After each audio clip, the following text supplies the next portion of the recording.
the Chamber of Secrets by J.K. Rowling. For a minute, neither of them spoke. Then Dumbledore pulled one of the drawers in the Professor McGonagall's desk and took out a quill and a bottle of ink. What do you need, Harry, is some food and sleep. I suggest you go down for the feast while I write to Azkaban. We need our gamekeepers back. And I must draft an advertisement for the Daily Prophet too, he added thoughtfully. Well, we needed a new defense against the dark arts teacher. Dear me, we do seem to run through them, don't we? Harry got up and crossed to the door. He had just reached for the handle, however, when the door burst open so violently that it bounced back of the wall. Lucius Malfoy stood there, furry in his face, and covering under his arm, heavily wrapped in bandages, was Dobby. Good evening, Lucius, said Dumbledore pleasantly. Mr. Malfoy almost knocked Harry over as he swept into the room. Dobby went scurrying on after him, crouching at the hem of his cloak, and took an abject terror on his face. So, said Lucius Malfoy, his cold eyes fixed on Dumbledore. You've come back. The governor suspended you, but still saw fit to return to Hogwarts. Well, you see, Lucius, said Dumbledore, smiling seriously, the other 11 governors contacted me today. It was something like being caught in a hellstorm of owls, to tell the truth. They'd heard that Arthur Weasley's daughter had been killed and wanted me back here at once. They seemed to think I was the best man for the job after all. Very strange tales they told me, too. Several of them seemed to think that you had threatened to curse their families if they didn't agree to suspend me in the first place. Mr. Malfoy even went paler than usual, but his eyes were still slits of fury. So, have you stopped the attacks yet? He sneered. Have you caught up the culprit? We have, said Dumbledore with a smile. Well, said Mr. Malfoy sharply, who's it? The same person as last time, Lucius, said Dumbledore. But this time, Lord Voldemort was acting through somebody else by means of this diary. He held up the small black book with the large hole through the center, watching Mr. Malfoy closely. Harry, however, was watching Dobby. The elf was doing something very odd. His great eyes fixed meaningfully on Harry, he kept pointing at the diary, then at Mr. Malfoy, and then hitting himself hard on the seat with his fist. I see, said Mr. Malfoy slowly to Dumbledore. A clever plan, said Dumbledore in a level voice, still staring Mr. Malfoy straight in the eye. Because of Harry here, Mr. Malfoy shot Harry with a swift, sharp look.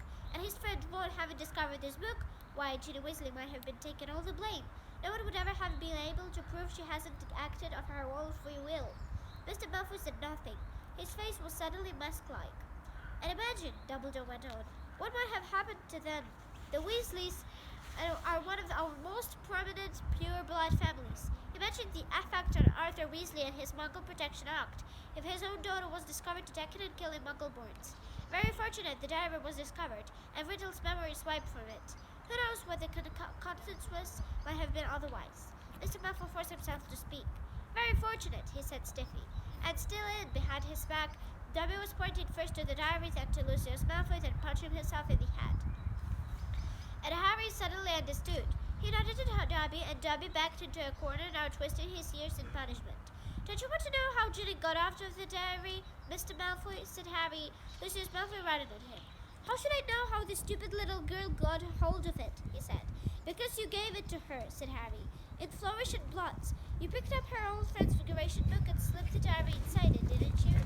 He saw Mr. Malfoy's white hands clench and clutch. Prove it, he hissed. No one will be able to do that, said Dumbledore, smiling at Harry. Not now, Riddle has vanished from the book. On the other hand, I would advise you, Lucius, not to go give it out to any more of Lord Voldemort's old school things. If any more of them find their way into innocent hands, I think Arthur Weasley, for one, will make sure they are traced back to you. Lucius Malfoy stood for a moment, and Harry distinctly saw his right hand switch as though he was lodging to reach of his wand. Instead, he turned to his elf. We're going, Dobby. He wrenched open the door, and as Elf came hurrying up to him, he kicked his right through it. They could hear Dobby squealing with pain all the way along the corridor. Harry stood for a moment, thinking hard. Then it came to him. Professor Dumbledore, he said hurriedly, can I give the diary back to Mr. Malfoy, please? Certainly, Harry, said Dumbledore calmly, but hurry, the feast, remember. Harry grabbed the diary and dashed out to the office, who could hear Dobby's squeals of pain receding along the corner. Quickly wondering if his plan would possibly work, Harry took one of his shoes, pulled out his slimy, filthy sock, and stuffed the diary into it. Then he ran down to the dark corridor. He got out with them at the top of the stairs. Mr. Malfoy, he gasped, getting to a halt. I've got something for you. And he forced the smelly sock into Lucius Malfoy's hand. What the? Mr. Malfoy ripped the sock off the diary, threw threw it aside, then looked furiously from the murder book to Harry. "You'll make the same sticky end as your parents want these days, Potter," he said softly. "They were middle-some fools, too." He turned to go. "Come, Dobby," I said, "come." But Dobby didn't move. He was holding up Harry's disgusting slippy sock and looking at it through it was a priceless treasure.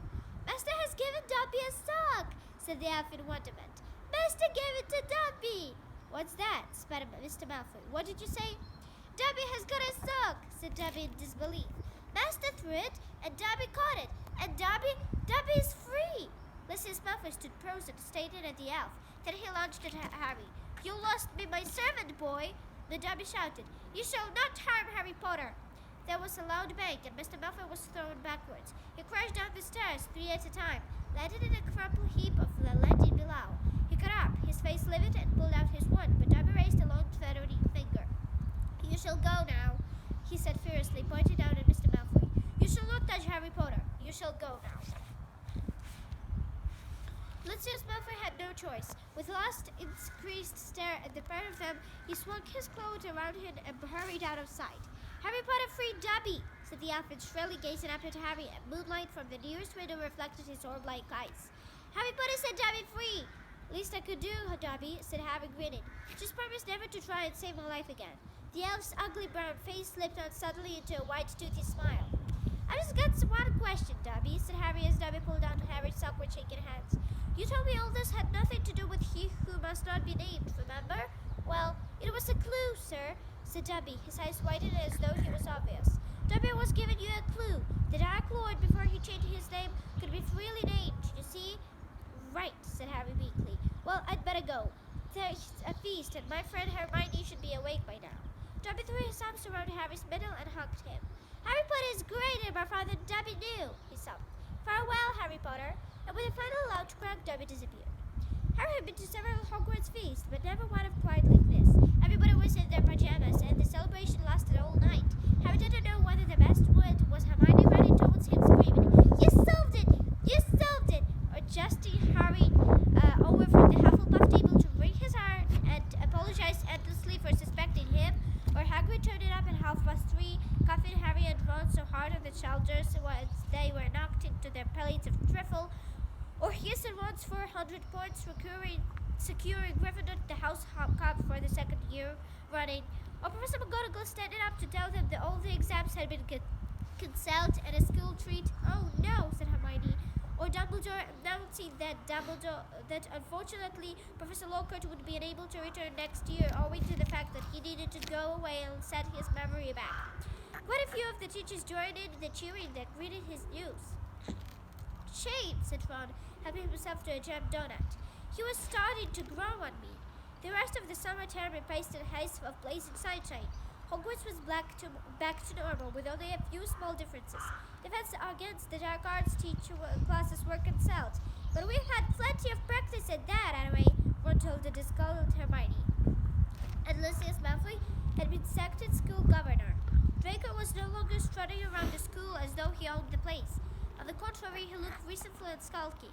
On the other hand, Ginny Weasley was perfectly happy again. So soon it was time to the journey home on the Hogwarts Express. Harry, Ron, Hermione, Fred, George, and Ginny got a compartment to themselves. They made the most of the last few hours in which they were allowed to do magic before the holidays. They played Exploding Snap, set off the very last of Fred and George's filibuster fireworks, and practiced disarming each other by magic. Harry was getting very good at it. They were almost a kid's cross where Harry remembered something. "Ginny, what did you see Percy doing that he didn't want you to tell anyone?" "Oh, that," said Ginny, giggling. "Well, Percy's got a girlfriend." Fred dropped a stack of books in George's head. "What?" "It's Ravenclaw Prefect, Penelope Clearwater," said Ginny. "That's who he has writing to all this summer. He's been meeting her all around school in secret. I walked in with them kissing in an empty classroom one day. He was so upset when she was, attacked. You won't tease him, will you?" she added anxiously. "Wouldn't dream of it," said Fred, who was looking at his busy head come early. "Definitely not," said George, sniggering.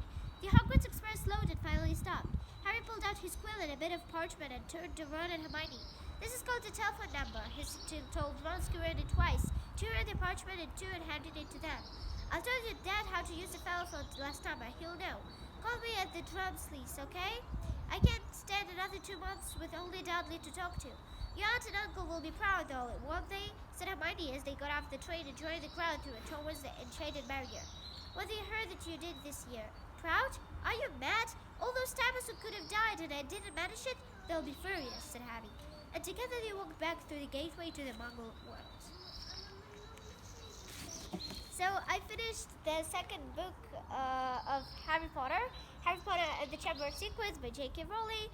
I finished it on this enchanted car of Arthur Weasley, but it's a bit crashed. Yeah, but it just needs some magic and everything will be fixed. So, yeah, I read this part and stay tuned for the third part.